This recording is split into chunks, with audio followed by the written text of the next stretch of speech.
know what I'm talking about. If I told one group they were going to do some sandwiches, and I said, do it like Subway.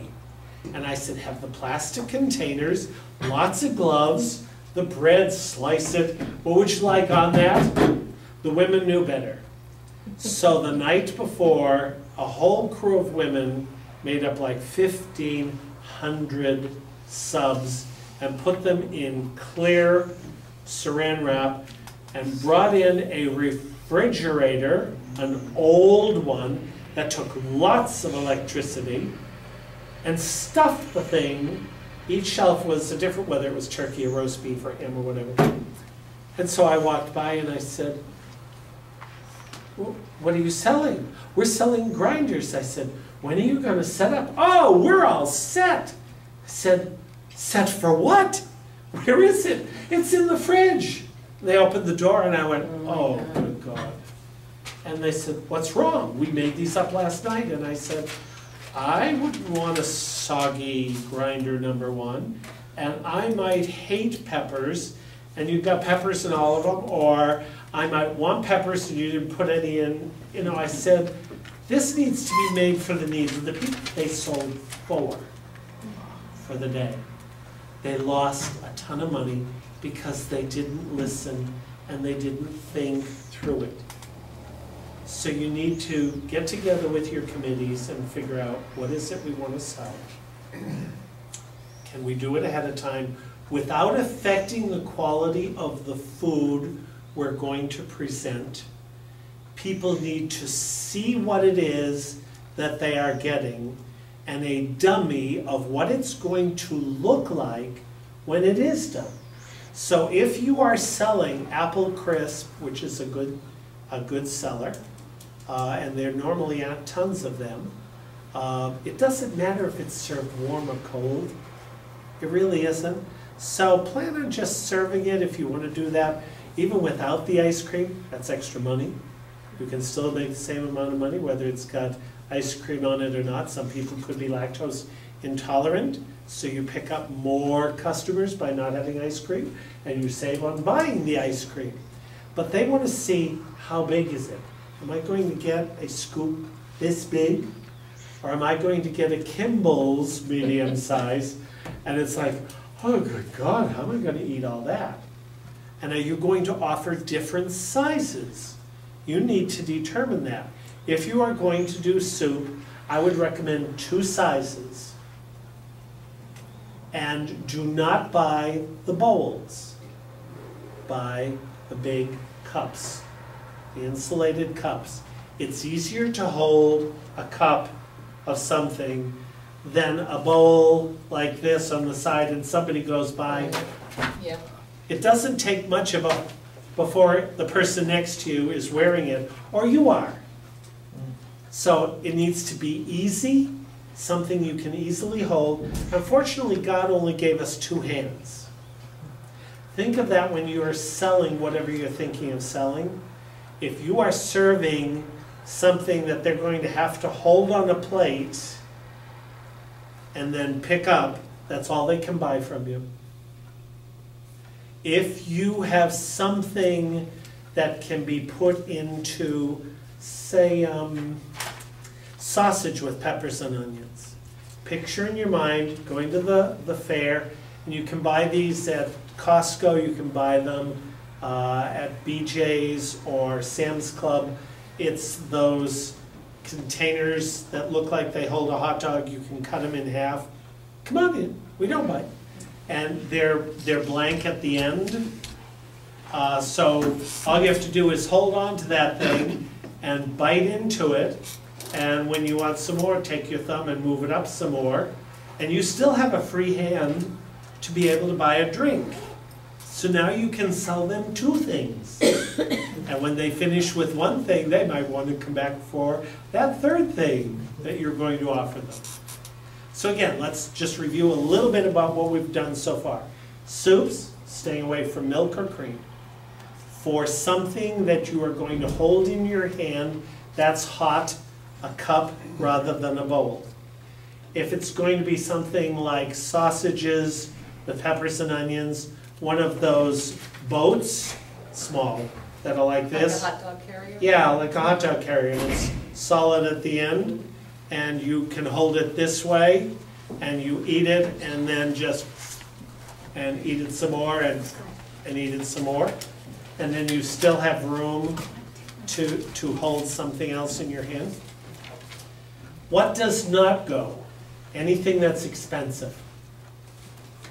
You will get more for your product that day than any other time of year in this region, other than the fair. And everything is overpriced there. Don't price your stuff so much or so high that you're pricing everybody out of the market. You should be looking now through all of the ads in the newspapers to find out who is selling what cheaply. And then find somebody who has a chest freezer and start chucking the stuff in there. If you are planning to do, say for instance, meatballs, start making them now, for Pete's sakes, when there's nothing else to do. Have some friends over and have a few drinks of wine or other stuff and make the meatballs. And then once they're cooked, throw them in the freezer. All you have to do then is thaw them out later on. Nobody wants to wait until the last minute and have crunch time. It's not fun then. You can make this fun if you start early and plan accordingly. You do not need 10 people per shift. Okay? Keep your shifts no more than 4 hours at a time. If the people in your committee are older, make it no more than 3 hours at a time, because you're on your feet most all the time. And if you're sitting down, you're basically saying, and I'm exaggerating, "Hey, you want to buy something? Oh God, yeah, I suppose I could get up out of this chair and help you out if I have to." That's not very inviting for business. You want to be standing up going, "Hey, how you doing?" And then they, "What are you selling?" "Come on over and I'll show you what we're selling. It's great." Every now and then, with the groups that I deal with, if I give them the high sign, or if they think someone is having a hard time, we will every now and then give stuff away for free. I can remember one time when we had cotton candy, and I had just buried this little girl's mom 2 days before, and she came up, made her an extra special one with a twist on the end that looked like a tornado. And I said, "Here you go." And her father was trying to get money, and I said, "Go away, I don't want your money." And people were looking, "How come you gave it to them for free?" And I just said, "That's my business." And then when they came up closer, I'll just say, "I just buried her mother." Oh. You know, sometimes giving of what you've got to those that you think are in need, you will get back more than what you've given out. You really will. This is not meant to be an event to gouge people. All the money that we make at our booths, we have to turn away and give away anonymously to people who are in need, where it'll do some long-term good. I'm not saying you have to do the same. Every single organization has their niche here in this region where you're doing good for someone.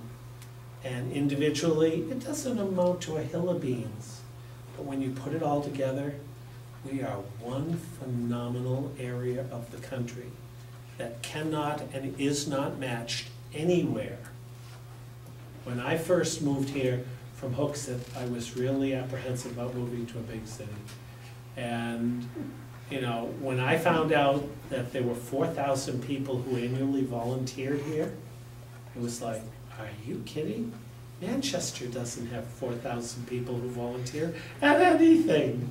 And here, this is much smaller, and it was like, wow, this place blew me away. People say, would you ever go back? I said, not for all the tea in China. So, going back to what I was saying, all right?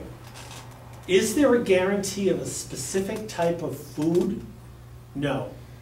I will at some point in time ask you, what are you thinking of maybe doing? And based on past performance, I'll tell you whether there's 50 million of those being sold already, and what goes and what doesn't go. I remember one year when one of the orchards brought in pies, and they could not stay up with them. They sold over 1,200 pies. One year they did the same thing, and they sold about 75. That was a huge hit financially for them. If you are selling a product, try and have that product be resellable to the organization that you are associated with, or friends or relatives. For instance, sausage with peppers and onions.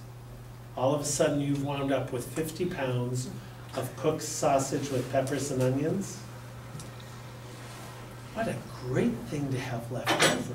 Do you realize what you can do if you cut up sausage with peppers and onions, and what you can make that into for other people to eat an entire really gourmet dinner?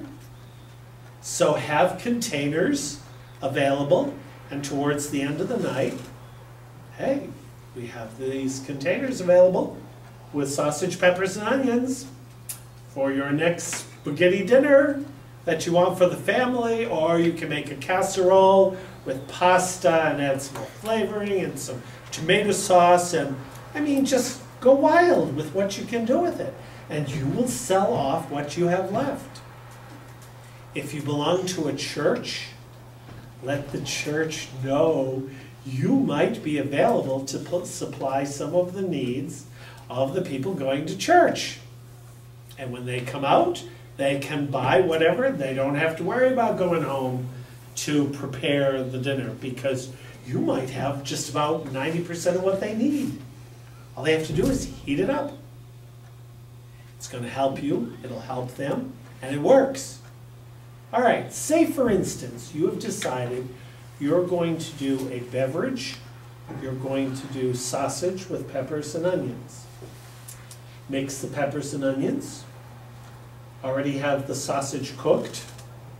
The beverage will be off to the side. So your beverage is here, your sausage is here, peppers and onions, and your money box there. You're going to have one person, or if you're really going to be large, 2 people on 2 different grills, just grilling the meat to warm it back up again.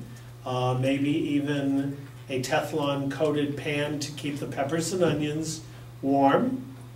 And you will have, so say you have 2 grills, you need 2 people, 1 person as a runner. They will take the stuff from where it's being cooked out to the main table. This person here who took the order will give the food to the person. 1 person will handle the cans. You don't want to be handling cans that are either cold and running with sweat. You don't know who else has been touching those. All right? You don't want to, then they'll come over here and they'll pay for it. I've handed you food. I am not going to touch that money for all the tea in China. The can will go to you. I will give you the food. You give them the money. Move on. So 2, 1 to serve, 3, 4, 5, that's it. If your membership is, say, on average 70 years old, don't give them any more than 2.5 hours of work. If this becomes work for them, you won't have them back the next year. Don't ask anyone at the end of the day, hey, did you have a good time? Let's do this again next year. They'll kill you. And if you don't, if they don't kill you, I will. Nobody who's anybody, you're exhausted. You really are. But you know, it's a nice type of exhaustion, because you know you have provided a quality product at a fair price. The money that you have made is going to do some good in the area. With every little bit of work comes good things out of it.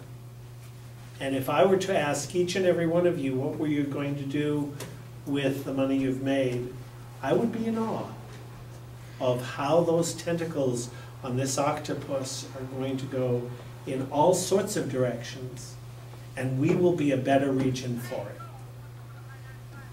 Okay? All right.